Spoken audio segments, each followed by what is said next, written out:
स्वामी समर्थ महाराजांच्या कथा इतक्या सुंदर आणि विलक्षण असतात की जेव्हा आपण त्या वाचतो तर वाचल्याच्या नंतर आपल्या अंगामध्ये अक्षरशः काटा येतो.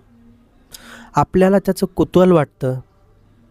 आणि ह्या कथा जेव्हा आमचे सबस्क्रायबर किंवा आपले स्वामी भक्त जेव्हा आम्हाला ह्या कथा पाठवतात त्या वाचल्याच्या नंतर आम्ही खरंच आश्चर्यचकित होतो. आज सुरेश दादा आहेत संभाजीनगरचे. त्यांनी आपल्याला त्यांचा स्वामी अनुभव कथेच्या स्वरूपात पाठवलेला आहे. त्यांच्या अनुभवावर आजचा व्हिडिओ आपला असणार आहे. जर तुमच्याकडे सुद्धा असे स्वामी अनुभव जर असतील, तुमच्या लाईफमध्ये सुद्धा स्वामी महाराजांनी तुम्हाला जर प्रचिती दिली असेल, तुम्हाला सुद्धा स्वामींचा वास लाभला असेल, तर तुम्ही तुमची स्टोरी आम्हाला डिस्क्रिप्शन बॉक्समध्ये जाऊन लिंकवरती क्लिक करून पाठवू शकता. तुमच्या स्टोरीवरती आम्ही व्हिडिओ बनवण्याचा प्रयत्न करूया. तर आजची जी स्टोरी आहे ती आहे सुरेश दादा यांची. त्यांचं पूर्ण नाव सुरेश विठ्ठल वाघमारे, राहणार संभाजीनगर. तर हे दादा एक छोटीशी चहाची टपरी चालवतात. घरची परिस्थिती यांची हालाकीची आहे आणि कशा पद्धतीने यांच्या आयुष्यामध्ये संकटं आली आणि प्रत्येक संकटामध्ये स्वामी महाराजांनी कशा प्रकारे सुरेशदादांवरती कृपा केली, हा चमत्कारी अनुभव या कथेतून आपण घेऊया. तर ही कथा सुरेशदादांच्या शब्दामध्ये आपण चालू करूया. तर सुरेशदादा लिहितात की भाऊ नमस्कार, श्री स्वामी समर्थ. माझे नाव सुरेश वाघमारे, राहणार संभाजीनगर. व्यवसाय चहाची टपरी प्लस नाश्ता सेंटर. माझं शिक्षण फारसं झालं नाही. घरची परिस्थिती बेताची होती. वडील लहानपणीच वारले होते आणि घराची सगळी जबाबदारी आईवर आली होती. मी लहान होतो तेव्हा आई मला नेहमी एकच गोष्ट सांगायची की सुरेश, आयुष्यामध्ये किती जरी संकटं आली ना तरीसुद्धा देवावरचा विश्वास सोडू नको.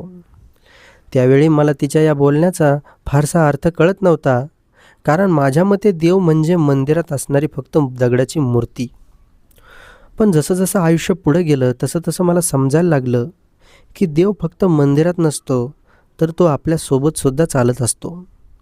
आपण पडतो तेव्हा आपल्याला तो देव सावरत असतो आणि आपण एखाद्या अडचणीत जर सापडतो तेव्हा आपल्याला त्या संकटातून बाहेर काढण्यासाठी सुद्धा कुठल्या ना कुठल्या रूपामध्ये आपल्यासमोर देव हा उभा राहत असतो. माझ्या आयुष्यामध्ये सुद्धा असंच काहीतरी घडलं, पण ते मला खूप उशिरा समजलं. मी साधारणपणे 25 वर्षाचा होतो तेव्हा मी एक चहाची टपरी सुरू केली. गावाच्या म्हणजेच आमच्या संभाजीनगरच्या जो मुख्य रस्ता आहे त्या ठिकाणी, त्या रस्त्याच्या कडेला माझी छोटीशी टपरी होती. टपरी म्हणजे फार मोठं काही नसतं. 2 लोखंडी खांब, वर पत्र्याचं छप्पर आणि समोर एक काचेची पेटी. त्यात पानाचं सामान, बिस्किटं, चॉकलेट्स, काही थंड पेयांच्या बाटल्या आणि चहासाठी एक छोटासा स्टोव. पण माझ्यासाठी ती टपरी म्हणजे माझं संपूर्ण जग होतं. मी सकाळी 5 वाजता उठायचो, सर्व काही आवरून घरून चहा घेऊन टपरीवर यायचो, शटर उघडायचो आणि मग दिवसभर ग्राहकांसमोर सेवा द्यायचो, धंदा करायचो. माझ्या टपरीवर येणाऱ्या प्रत्येक माणसाला मी आपलंसं मानायचो. कोणी चहा मागितला तर चहा द्यायचो, कोणी पान मागितलं तर पान द्यायचो, कोणी पैसे नसतील तर एखाद्याला उधारसुद्धा द्यायचो. माझं उत्पन्न फार मोठं नव्हतं, पण घर चालवायचं, मुलांच्या शिक्षणाचा खर्च व्हायचा, आईच्या औषधाचा खर्च भागायचा आणि म्हणून या सगळ्यामध्ये मी समाधानी होतो, सुखी होतो. माझ्या आयुष्यामध्ये स्वामी समर्थ महाराजांचं नाव पहिल्यांदा माझ्या आईमुळे आलं. आई रोज सकाळी उठून देवघरात दिवा लावायची आणि मग एका फोटोसमोर हात जोडून म्हणायची, श्री स्वामी समर्थ. मी अनेक वेळा तिला विचारायचो की आई, तू रोज या महाराजांना का नमस्कार करतेस? आई हसायची आणि म्हणायची, हा माझा स्वामी आहे. मी पुन्हा विचारायचो, स्वामी म्हणजे? तेव्हा ती म्हणायची, तुला आज नाही कळणार, पण ज्या दिवशी आयुष्यामध्ये तुझ्या सगळे दरवाजे बंद होतील त्या दिवशी तुला स्वामी कोण आहेत ते नक्की समजेल. आईचं हे वाक्य मला तेव्हा फारसं काही समजलंच नाही. पण आज मागे वळून पाहतो तेव्हा जाणवतं की आईला कदाचित आधीच माहीत होतं की माझ्या आयुष्यामध्ये असा एक दिवस 100% येणार. त्या दिवशी मला देवाची आठवण येणार. आणि एक दिवस सकाळी मी नेहमीप्रमाणे टपरी उघडली. त्या दिवशी वातावरण काही वेगळंच होतं. आकाशात ढग होते, वारा जोरात वाहत होता आणि मी टपरीच्या बाहेर राहून रस्त्याकडे पाहत होतो. अचानक माझ्या नजरेसमोर एक वयस्कर गृहस्थ आले. त्यांच्या अंगावर साधा पांढरा पोशाख होता, डोक्यावर पांढरी टोपी होती, हातात एक छोटीशी काठी होती आणि त्यांच्या चेहऱ्यावर खूपच शांतता होती. ते माझ्या टपरीसमोर येऊन थांबले आणि मी त्यांच्याकडे जेव्हा बघितलं तेव्हा ते काहीच बोलले नाही आणि ते माझ्याकडे पाहून हसले. मी त्यांना विचारलं, दादा काय देऊ? तेव्हा ते म्हणाले, मला काहीच देऊ नको. मग मी विचारलं, दादा चहा घेता का? त्यानंतर ते पुन्हा हसले आणि म्हणाले, चहा नको, पण तुला एक गोष्ट सांगतो. मी त्यांच्याकडे बघून म्हणले की सांगा. तेव्हा त्यांनी सांगितले की बाळा घाबरू नकोस. आणि हे ऐकल्यानंतर मला काही समजलंच नाही. मी हसत विचारलं की बाबा मी कशाला घाबरू? मला काहीच अडचण नाही आहे, मी कशाला घाबरणार? ते काहीच बोलले नाही आणि एवढंच म्हणाले की जे होईल ते स्वामींच्या इच्छेने होईल आणि तिथून निघून गेले. मी बराच वेळ त्यांच्याकडे पाहत राहिलो. माझ्या मनात एकच विचार होता की हे गृहस्थ मला असं का म्हणाले असतील बरं? मला तर कोणती अडचण पण नव्हती, सगळं व्यवस्थित चाललं होतं. म्हणून मी हा प्रसंग तेव्हाच विसरून गेलो. पण हा प्रसंग माझ्या आयुष्यामध्ये एका मोठ्या घटनेची सुरुवात करणारा होता. त्या दिवशी संध्याकाळी अचानक माझ्या घरी फोन आला आणि फोन माझ्या मोठ्या भावाचा होता. त्याचा आवाज खूप घाबरलेला होता. तो म्हणाला की सुरेश लगेच घरी ये. मी विचारलं काय झालं, पण भावाने काहीच सांगितलं नाही. मी त्याला पुन्हा विचारलं तेव्हा तो म्हणाला की आईची तब्येत खूपच खराब झाली आहे. हे ऐकून माझे तर हातपायच गळून गेले. मी टपरी बंद केली आणि घरी धावत गेलो. आईला बघितलं आणि माझ्या पायाखालची जमीनच सरकली. आईची तब्येत खूपच बिघडली होती. आम्ही तिला तातडीने दवाखान्यात घेऊन गेलो. डॉक्टरांनी काही तपासण्या केल्या आणि आम्हाला सांगितलं की पुढील उपचारासाठी तुम्हाला भरपूर खर्च येऊ शकतो. हे ऐकून माझ्या डोक्यावर तर संकटाचा डोंगरच कोसळला. माझ्याकडे तर तेवढे पैसेसुद्धा नव्हते. घरात साठवलेले पैसे खूप कमी होते. मी नातेवाईकांकडे मदत मागितली, मित्राकडे फोन केले, पण एवढ्या मोठ्या उपचारासाठी लागणारे पैसे कुठून आणायचे? कोणीच पैसे द्यायला तयार झाले नाही. आणि त्या रात्री मी हॉस्पिटलच्या बाहेर बसलो आणि माझ्या डोळ्यासमोर माझ्या आईचा चेहरा येत होता. आणि अचानक मला सकाळचा तो वृद्ध माणूस आठवला. तो माणूस म्हटला होता की घाबरू नकोस, जे होईल ते स्वामींच्या इच्छेने होईल.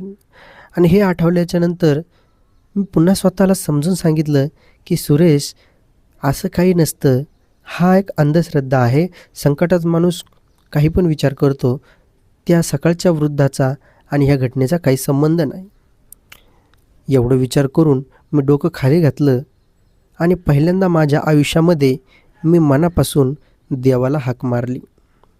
मी हात जोडले आणि म्हणालो की स्वामी मला तुमच्याबद्दल फारसं काही माहीत नाही, पण माझी आई तुमचं सारखं नाव घेत असते.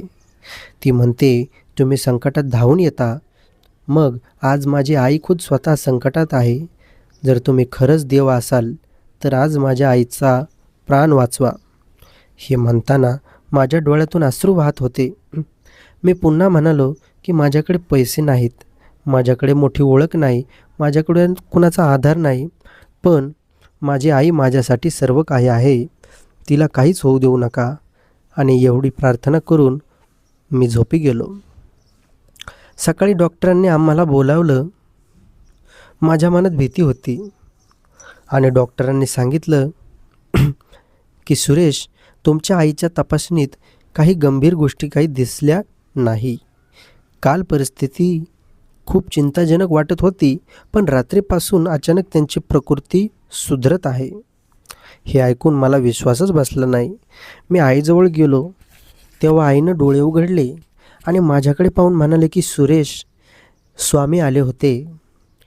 मी आश्चर्यचकित होऊन तिच्याकडे बघितलं आणि विचारलं, आई तू काय म्हणतेस? तेव्हा आई म्हणाली, हो बाळा, रात्री मला स्वामी दिसले. आणि हे ऐकून माझ्या अंगावर काटा आला. आई म्हणाली, सुरेश दादा, ते माझ्याजवळ बसले होते. मी काहीच बोललो नाही. माझ्या मनात फक्त त्या सकाळी भेटलेल्या वृद्ध गृहस्थाचा चेहराच येत होता. आणि मी आईला विचारलं की आई, स्वामी आले मग त्यांनी काय केलं? तेव्हा आई हसली आणि म्हणाली, काहीच केलं नाही रे बाळा, फक्त माझ्या डोक्यावर हात ठेवला. माझ्या डोळ्यात आईचे हे शब्द ऐकून अश्रू आले आणि मला कळत नव्हतं की नेमकं मी स्वप्न पाहतोय की मला भास होतोय की खरंच स्वामी आले होते. पण माझ्या मनात एक गोष्ट मात्र स्पष्ट झाली होती की त्या दिवशी स्वामींनी मला पहिल्यांदा आधार दिला होता. आईची प्रकृती हळूहळू सुधारली. काही दिवसांनी ती घरी आली आणि मी पुन्हा टपरीवर जाऊ लागलो. पण आता माझ्यात एक बदल झाला होता. पूर्वी मी फक्त काम करायचो, पण आता काम सुरू करण्यापूर्वी मी स्वामीचं नाव घेऊ लागलो. टपरीच्या एका कोपऱ्यात मी देवारा तयार केला आणि त्या ठिकाणी मी महाराजांचा एक छोटासा फोटो ठेवला. सकाळी टपरी उघडली की पहिल्यांदा फोटोसमोर हात जोडायचो, पूजा करायचो आणि म्हणायचो, स्वामी, आजचा दिवस तुमच्या हवाली केला. आणि माझ्या आयुष्यामध्ये आता स्वामींचं स्थान खूपच मोठं झालं होतं. पण खरी परीक्षा आणखीन बाकी होती. एके दिवशी दुपारी 2 अनोळखी माणसं माझ्या टपरीवर आली. त्यांनी माझ्याशी काहीतरी बोलायला सुरुवात केली. मला काहीतरी चुकीचं वाटत होतं. त्यांचं बोलणं ऐकून मला समजलं की माझ्या टपरीच्या जागेबद्दल काहीतरी वाद निर्माण झाला आहे. मला त्या जागेवरून टपरी हटवण्याची धमकी देण्यात आली आणि धमकी बघून मी खूप घाबरलो, कारण ती टपरीच माझ्या घराचा आधार होती. मी त्यांना विनंती केली की दादा, माझं पोट या टपरीवर चालतं. मी कुणाचं काय वाईट केलं? मला थोडा वेळ द्या. पण ते लोक काहीच ऐकायला तयार नव्हते.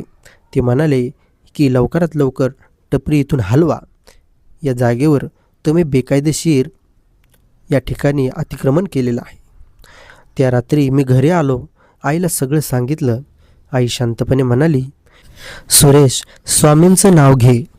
मी म्हणालो, आई, प्रत्येक गोष्टीमध्ये स्वामी कसं मदत करतील? तेव्हा आई माझ्याकडे पाहून म्हणाली, ज्यांनी तुला जन्म दिला त्यांच्यावर विश्वास ठेवतोस का? तेव्हा मी म्हणालो, हो. तेव्हा आई म्हणाली, मग ज्यांनी तुला संकटातून वाचवलं त्यांच्यावर सुद्धा विश्वास ठेव. त्या रात्री मी स्वामींच्या फोटोसमोर बसलो आणि मनापासून म्हणालो की स्वामी महाराज, मला काहीच नको, फक्त मला माझी टपरी पाहिजे. माझी टपरी मला पाहिजे, पण तुम्ही काहीतरी त्याच्यासाठी करा. माझ्या कुटुंबाला रस्त्यावर आणू नका. दुसऱ्या दिवशी सकाळी मी टपरीवर आलो. मनात खूप भीती होती, पण त्या दिवशी एक विचित्र गोष्ट घडली. सकाळी साधारण 8 वाजता एक अनोळखी गृहस्थ माझ्या टपरीवर आले. मी त्यांना चहा दिला आणि ते जेव्हा मला पैसे देत होते तेव्हा ते म्हणाले की तुझं नाव सुरेश आहे ना? तेव्हा मी म्हटलं, हो, माझं नाव सुरेश आहे. तेव्हा ते गृहस्थ म्हणाले, तुझ्या टपरीची जागा ज्या विषयावरून वादत आहे त्याची कागदपत्र तुझ्याकडे आहेत का? तेव्हा मी त्यांच्याकडे बघितलं आणि म्हणालो, हो, पण तुम्हाला कसं माहीत? ते म्हणाले, तू ती कागदपत्र नीट जपून ठेव. मी विचारलं, पण तुम्ही कोण आहात? तेव्हा ते म्हणाले, मी एक वकील आहे. काल तुझ्याबद्दल माणसाकडून मी ऐकलं. मला अजून आश्चर्य वाटलं. मी त्यांना सगळी परिस्थिती सांगितली. त्यांनी कागदपत्र बघितली आणि मला म्हणाले, सुरेश, घाबरू नकोस, तुझ्याकडे सगळे पुरावे आहेत. कोणीच तुला विनाकारण त्रास देऊ शकत नाही. माझ्या मनावरचा मोठा भारच उतरला. काही दिवसांनी तो वादसुद्धा मिटला. माझी टपरी सुरक्षित राहिली आणि त्या दिवशी मी घरी आलो. आईला म्हणालो, आई, स्वामींनी मला पुन्हा वाचवलं. आई हसली आणि म्हणाली, स्वामी कधीही स्वतः येत नाहीत, तर ते कुणाला तरी पाठवतात. या वाक्याने माझ्या अंगावर पुन्हा काटा आला, कारण माझ्या आयुष्यामध्ये स्वामी प्रत्येक वेळी कुणाच्या ना कुणाच्या तरी रूपात येत होते. पण माझ्या आयुष्यामधली सर्वात मोठा अनुभव आणखीनसुद्धा बाकी होता. तो अनुभव मी आजपर्यंत विसरू शकत नाही. तो दिवस होता गुरुवारचा. सकाळपासूनच मनात काहीतरी बेचैनी होती. मला काहीही कारण समजत नव्हतं. टपरीवर बसलो होतो, ग्राहक येत होते, पण माझं लक्ष लागत नव्हतं. दुपारी अचानक माझ्या मनात विचार आला की आज टपरी लवकर बंद करावी, आणि मी स्वतःशीच म्हणालो की मला नेमकं असं का वाटतंय. पण एवढं बोलून मी पुन्हा निर्णय घेतला आणि मी म्हटलं की आता मला टपरी बंद करून घरी जायचे. संध्याकाळी 6:30 वाजता मी टपरी बंद करण्याचा निर्णय घेतला आणि मी घराकडे निघालो. रस्त्यात माझ्या मनात अचानक स्वामींचा विचार आला आणि मी चालता चालता म्हणालो की स्वामी महाराज, तुम्ही माझ्यासोबत आहात ना. आणि मनात एक शांतता पसरली. मी घरी पोचलो. काही वेळाने मला फोन आला आणि फोन करणारा माझ्या टपरीच्या जवळचा एक दुकानदार होता. फोनवर त्याने सांगितले की सुरेश दादा, आज तुम्ही टपरी लवकर बंद करू घरी गेलात. तर मी म्हणालो हो, मी आता घरी आलो. तेव्हा तो दुकानदार म्हणाला की बरं झालं तुम्ही लवकर टपरी बंद करून घरी गेलात. मी विचारलं का बरं. तेव्हा तो म्हणाला की तुम्ही निघून गेल्यानंतर रस्त्यावर खूप मोठा अपघात झाला आणि एक मोठा ट्रक तुमच्या टपरीमध्ये घुसला. आणि हे ऐकून मी खूपच आश्चर्यचकित झालो. माझा फोन खाली पडता पडता वाचला. मी काही क्षण काहीच बोलूच शकलो नाही. ज्या ठिकाणी मी रोज व्यवसाय करायचो, ज्या टपरीत मी उभा राहायचो, जिथे मी काम करायचो, आज त्याच ठिकाणी एवढी मोठी दुर्दैवी घटना घडली. आणि जर मी त्या ठिकाणी जर आत्ता असतो तर 100% माझा घात झाला असता.